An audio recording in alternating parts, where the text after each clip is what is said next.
Ya, mamá, no te olvides. ¿Qué es? ¿Terminas mis hojas de Parece que sí.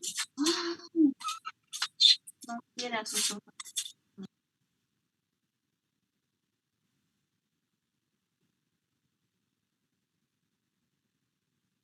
Buenos días, compartir pantalla.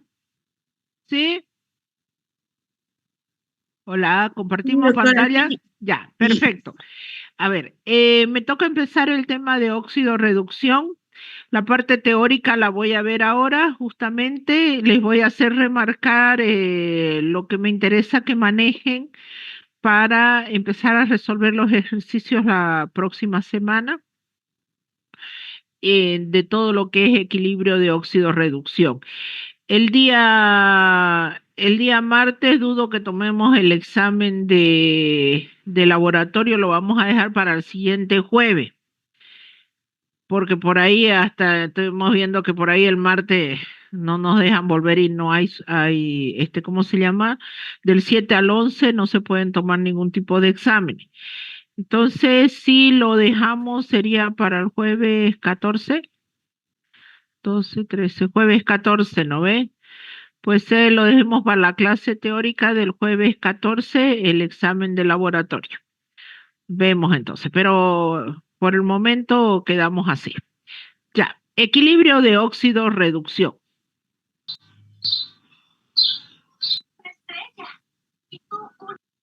No sé qué han rayado la pizarra. Reacciones redox. Primero. Un ratito.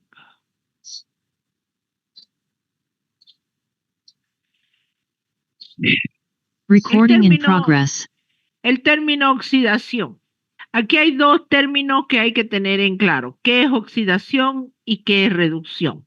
Antiguamente se decía que oxidación era la combinación de un átomo con el oxígeno, de tal forma que decíamos un hierro se oxida porque se forma un óxido ferroso. Y una reducción era la pérdida del oxígeno. Sin embargo, hoy en día, desde el punto de vista químico, porque hay una oxidación y reducción biológica también, que ustedes lo van a ver en Metabolismo 2, las reacciones, la reacción de oxidación y reducción desde el punto de vista químico, ¿qué significa? Oxidación. La oxidación es pérdida de electrones o ceder electrones y aumento en su número de oxidación. Es un agente reductor. Y la sustancia que se reduce es la ganancia de electrones o reduce su número de oxidación. Es un agente oxidante. Entonces, oxidación, pérdida de electrones. Reducción, ganancia de electrones. Ejemplo de oxidación y de reducción. Si yo me voy a esta reacción, yo analizo. El zinc está con un estado de oxidación 0. Pasa a +2. Entonces, el zinc de 0 a 2 se está oxidando por la pérdida de 2 electrones. El plomo está de 2, pasa a 0, se está reduciendo por la ganancia de 2 electrones. Esto es una reacción de óxido-reducción. Vamos a este otro ejemplo. El cobre está en estado 0, pasa a cobre +2 por la pérdida de 2 electrones. La plata está en estado +1, pasa a plata 0 por la pérdida o por la ganancia de un electrón. Entonces, aquí hay una reacción de oxidación y de reducción. En muchos casos, las reacciones de oxidación y reducción se dan por procesos visibles que me permiten de alguna manera ver que se está realizando una reacción redox. Entonces, una reacción redox, uno se oxida y el otro se reduce. ¿Qué es el número de oxidación? La carga que tendría un átomo si todos los electrones que comparte se asignasen al átomo más electronegativo. Si el enlace es iónico, coincide con la carga del ion. Por ejemplo, una sal, cloruro de sodio. El ion sodio tiene una carga 1 y el cloruro tiene una carga -1. Esos serían sus números de oxidación. Reglas para la asignación del número de oxidación. Primero, El número de oxidación de todos los elementos es 0. ¿A qué se refiere? A esto. En este caso, este es un elemento. Su número de oxidación acá es 0. Acá, su número de oxidación es más 2. Aquí es más 1 y aquí es 0. Los iones monoatómicos, el número de oxidación coincide con la carga del ion. Cloruro de calcio, cloruro de sodio, etc. El hidrógeno puede presentar o aparecer con número de oxidación más 1, excepto, dice, en el caso de los hidruros o donde el hidrógeno aparece con carga negativa o si aparece como hidrógeno molecular que es 0. El oxígeno siempre aparece como menos 2, salvo las excepciones de los peróxidos que aparece como menos 1 y en el oxígeno molecular que es 0. En los metales alcalinos, más 1. En los metales alcalinos térreos, más 2. Y los halógenos o halogenuros viene a ser menos 1. Ejemplo. Hay que tener en cuenta que número de oxidación y valencia son diferentes. La valencia representa el número de enlaces sencillos que un átomo de carbono puede formar. Por ejemplo, el carbono puede presentar, en la mayoría de sus casos, tiene una valencia de 4.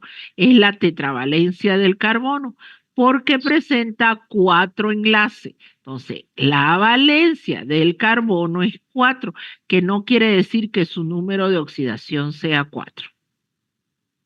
Método del ion-electrón. A ver, el método de ion-electrón, que eso ustedes lo vamos a hacer en pizarra, lo vamos a ir viendo, pero sería bueno de que lo vayan repasando o que repasen de cómo lo vieron en colegio, etcétera, porque lo vamos a utilizar. Sí o sí lo vamos a utilizar el método de ion-electrón. Así que lo dejamos esto para pizarra. ¿Qué son oxidantes y qué es un agente oxidante y qué es un agente reductor?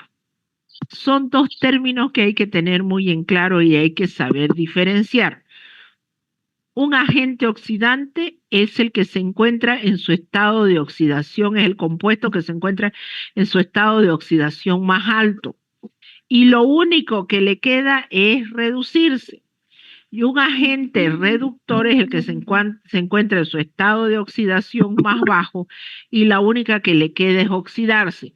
Por ejemplo, yo diré, son agentes oxidantes potentes el permanganato, porque el manganeso está con su estado de oxidación más 7.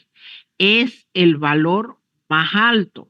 Entonces, ¿qué en otro valor lo puedo encontrar? En 2, en 4, en 6. En este caso, como el permanganato está con su estado de oxidación más alto, yo digo que va a ser un poderoso agente oxidante, porque la única opción que le queda es reducirse. El cromato. El cromato es un agente oxidante fuerte, porque se encuentra en su estado de oxidación más alto, más 6. El cromo más 3, sin embargo, no es un poderoso agente oxidante. El nitrato es un poderoso agente oxidante porque está con su estado de oxidación más alto, a diferencia que el monóxido, el dióxido, el nitrógeno, el nitruro, el amonio, etc. Entonces, agentes oxidantes. Fuerte es aquel compuesto que está con su estado de oxidación más alto. Cuando se encuentra con su estado de oxidación más bajo, en ese caso actúa como un agente reductor. Los mejores agentes reductores son los halogenuros y los metales.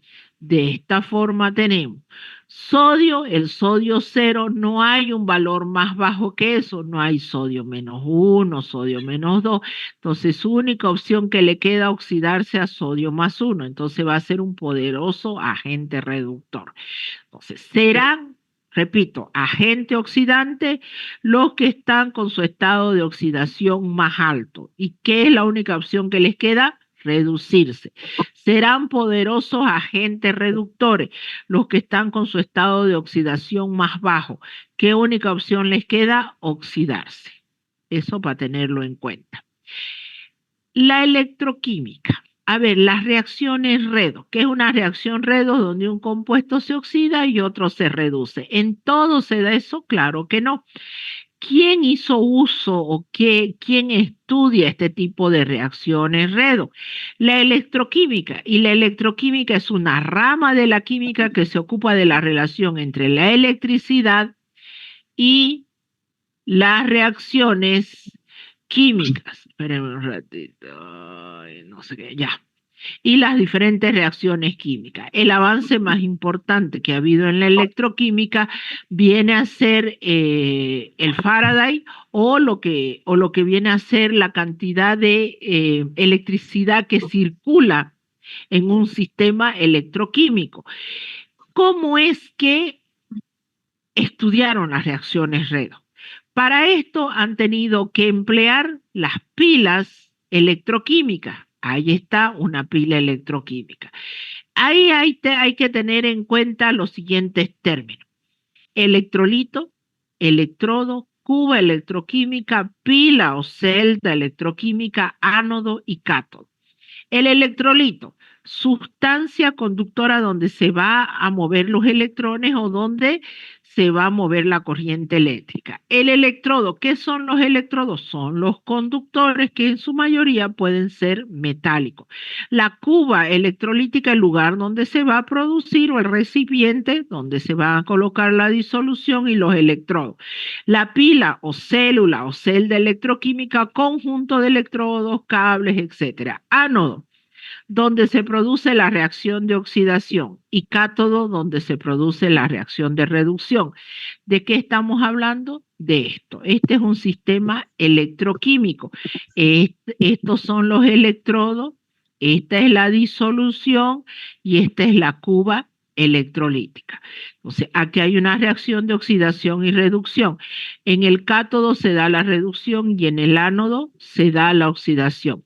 Existen dos tipos de células o celdas.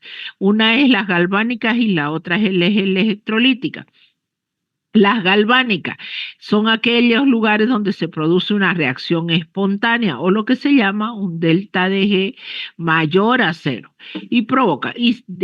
Y las electroquímicas, sin embargo, son aquellas donde se generan por acciones externas o hay que añadir una corriente eléctrica para que la reacción se produzca. Entonces, esta es la famosa pila de Daniel. La pila de Daniel aquí está compuesto por lo que viene a ser dos hemiceldas separadas a través de una membrana semiporosa. Este es un voltímetro. El voltímetro va a medir la corriente eléctrica asociado a ella. A ver, para que lo entendamos mejor. Una pila. La pila, las pilas comunes, esas pilas que tenemos en casa, que nos permiten para poner el control, para mover los canales de la televisión, para jugar en el Play, etcétera. Se le colocan unas pilas. Esas pilas son de alguna manera, ahí adentro hay compuestos químicos. Hay compuestos químicos donde se oxida y se reduce. Si nosotros vamos a la definición de corriente eléctrica, buscamos definición de corriente eléctrica en un libro de física, vamos a encontrar que me dice la corriente eléctrica es un flujo de electrones. Eso es la corriente eléctrica, un flujo de electrones. Muy bien. ¿Y qué hay en las reacciones redox? La reacción redox es donde uno se oxida, pierde electrones, y otro se reduce, gana electrones. ¿Qué es lo que hay? Hay un flujo de electrones. Entonces yo digo, la corriente eléctrica es un flujo de electrones y las reacciones redox son flujos de electrones. Si una reacción redox es un flujo de electrones, entonces me genera una corriente eléctrica. Y es así. Por eso es que usted puede prender una linterna con pila porque me genera corriente eléctrica. Entonces, ¿qué es lo que hay dentro de esas pilas? Hay compuestos químicos que me permiten generar esas reacciones redox que me generan un flujo de electrones. Eso lo estudió la electroquímica. Se vio que ciertas reacciones químicas generaban electricidad. Entonces, para eso se idearon estas cubas electrolíticas y dijeron, si genera corriente eléctrica, lo voy a medir en un voltímetro. ¿En qué se mide la corriente eléctrica en Santa Cruz? En voltios. ¿Cuánto es la corriente eléctrica en Santa Cruz? 220 voltios. Muy bien, ese voltaje que es a través del que se mide la corriente eléctrica, puedo medir las reacciones, las puedo medir, qué voltaje me generan las reacciones químicas. Y para eso conecto un voltímetro. Entonces, de este lado tenemos, esta es la famosa representación de la pila de Daniel, donde teníamos el ánodo y el cátodo, la oxidación se da, dice, a la izquierda, la reducción a la derecha, tenemos una barra de interfase, un puente salino, que es lo que habíamos visto, y el voltímetro que me permite medir el voltaje. Existen diferentes tipos de electrodos. Electrodos de metales, de metal, ion metal, electrodos de metal, sal insoluble, de amalgama, donde está el mercurio, de gases, como el caso del electrodo de hidrógeno, que es el que se empleaba que vamos a ver para qué se emplea. Y tenemos entonces, habíamos establecido lo que viene a ser las células galvánicas y las células electrolíticas. Y a través de eso vamos a poder medir la diferencia de potencial. Nuevamente, aquí está la pila de Daniel, donde de alguna manera podemos determinar el voltaje generado por esa corriente.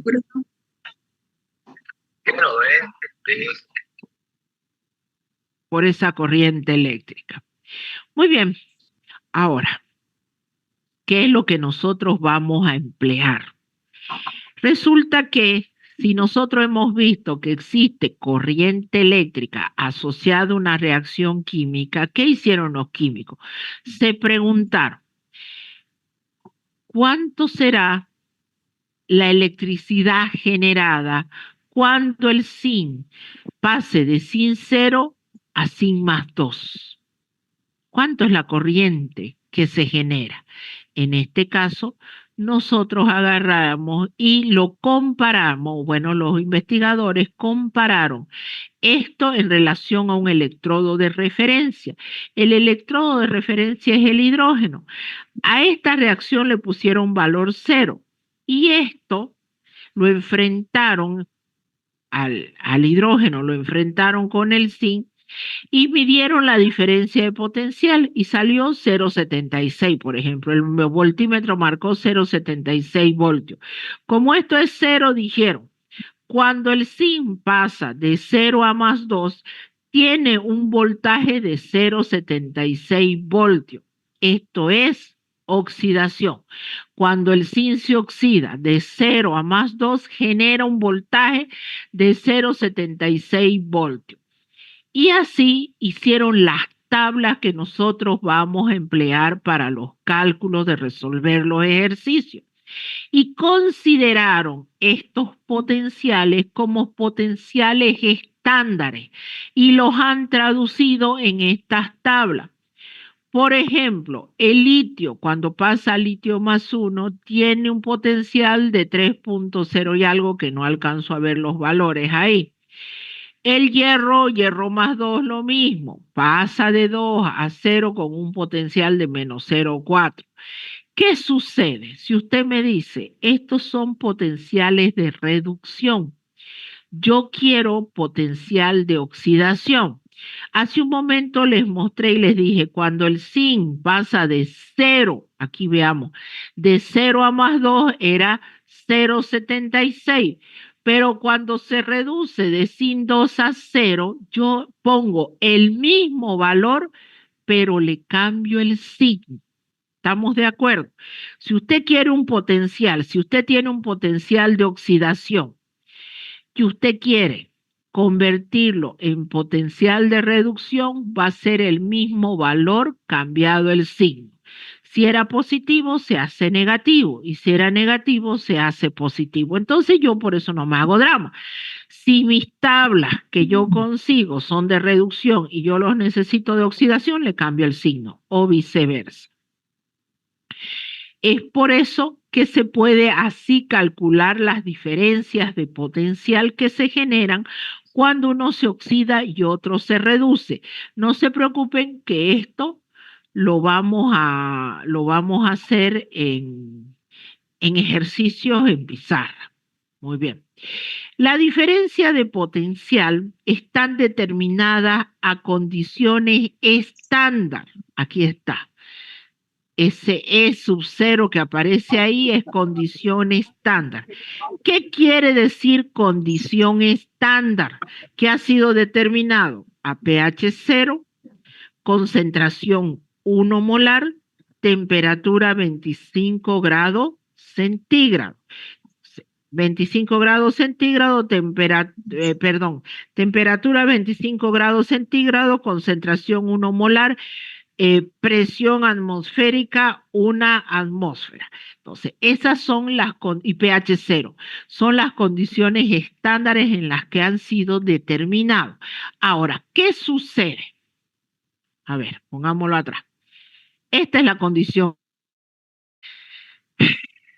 Sin más 2 pasa sin 0, potencial estándar menos 0,76.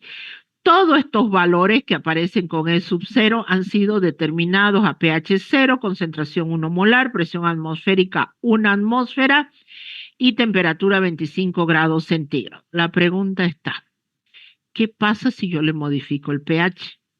¿Qué pasa si yo le modifico? ¿Va a ser el mismo valor? No. En este caso es lo que empleamos la ecuación de Nernst. Nernst dijo, para calcular nuevos potenciales, cuando saco el potencial del estándar, yo voy a utilizar la ecuación de Nernst. ¿Qué es la ecuación de Nernst? Es el potencial aparente, que va a ser igual al potencial estándar menos un valor constante. ¿Cuál es ese valor constante? Ese valor constante es 0,059 dividido entre el número de electrones que están en juego por el logaritmo de una constante de equilibrio. O dicho, aquí está. Lo tengo.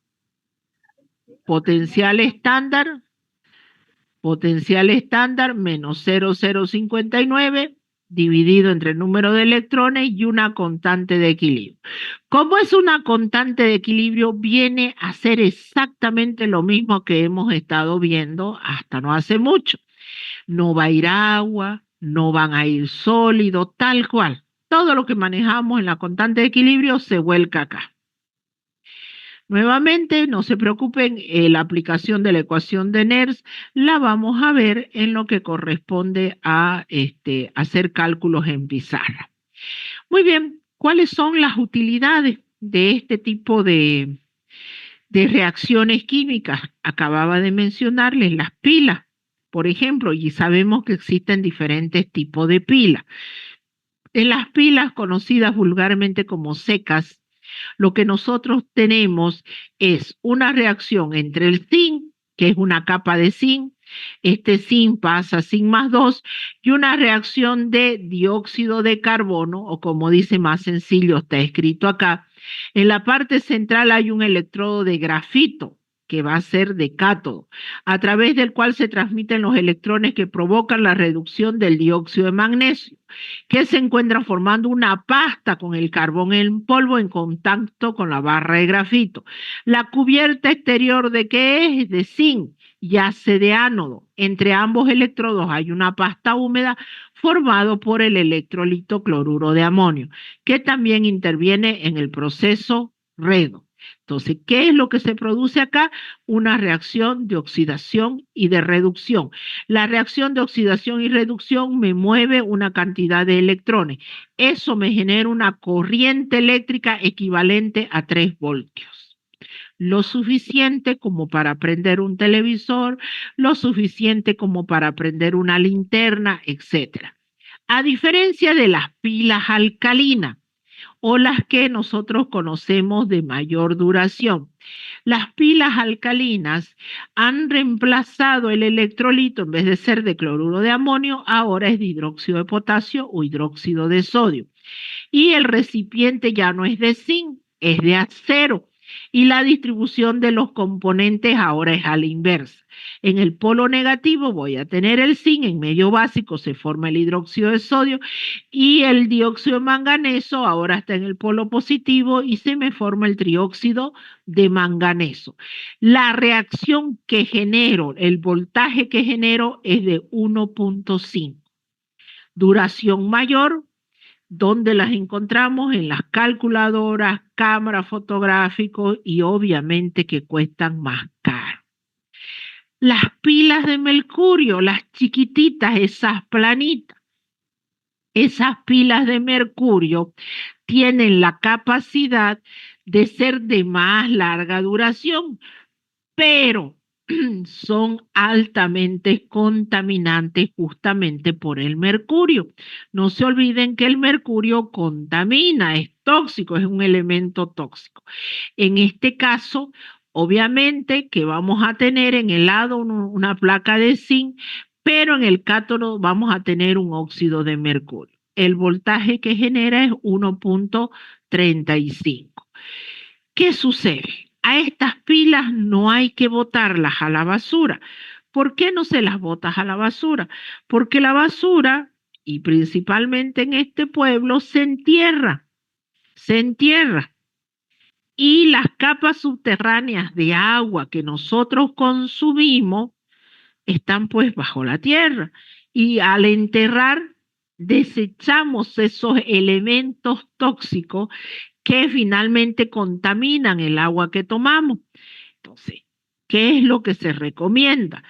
Miren ustedes, la cantidad. Una pila común contamina 1.000 a 300 litros de agua y una pila de botón puede contaminar hasta 600.000 litros de agua. Entonces, ¿qué es lo que tenemos que hacer? Hay contenedores, miren, hay lugares contenedores donde se reciclan las pilas. Y si usted dice, ¿qué hago con las pilas que tengo en casa? Póngalas en una botella, váyalas guardando en una botellita, cosa de que cuando vea esos contenedores, o a veces hay campañas donde en esas campañas dice se recicla, traiga sus pilas, traiga baterías, elementos electrónicos que ya no utilice, y a usted le regalan una planta, un plantín, a cambio de lo que usted deja. Entonces, y en eso beneficiamos bastante. Por eso la recomendación, muchas veces usted va a trabajar en el área de salud, va a ser parte del área de salud. Y una vergüenza de que usted llegue y reclame que justo en el área de salud habilitaron un sector o están en campaña y usted diga, ¿para qué esto? ¿Qué sentido tiene? Que si eso se bota a la basura. No, no se tiene que botar a la basura. Más bien usted tiene que ser portador, generador en su núcleo familiar, Una cosa es que usted está yendo a la universidad, está estudiando. Entonces, en su núcleo familiar ser el generador de los cambios. Y así usted enseñarle a sus hermanitos, enseñarle a sus sobrinos, las pilas no se botan a la basura, se ponen en un recipiente, en una botella de plástico, cosa que después cuando se va juntando, cuando hayan esas campañas uno va y deja, y así evita la contaminación que después se refleja en enfermedades crónicas. Listo, muchachos. Esta era la parte. Ya se me va a cortar. Esta era la parte de la introducción de lo que corresponde a óxido reducción. La resolución de ejercicio la vemos en 3 clases y justo llegamos a nuestro segundo parcial. Nuestro segundo parcial, complejos, óxido-reducción y la parte de marchas analíticas. Voy a pedirle a los auxiliares en este momento que las marchas analíticas se las expliquen mañana en su horario de laboratorio.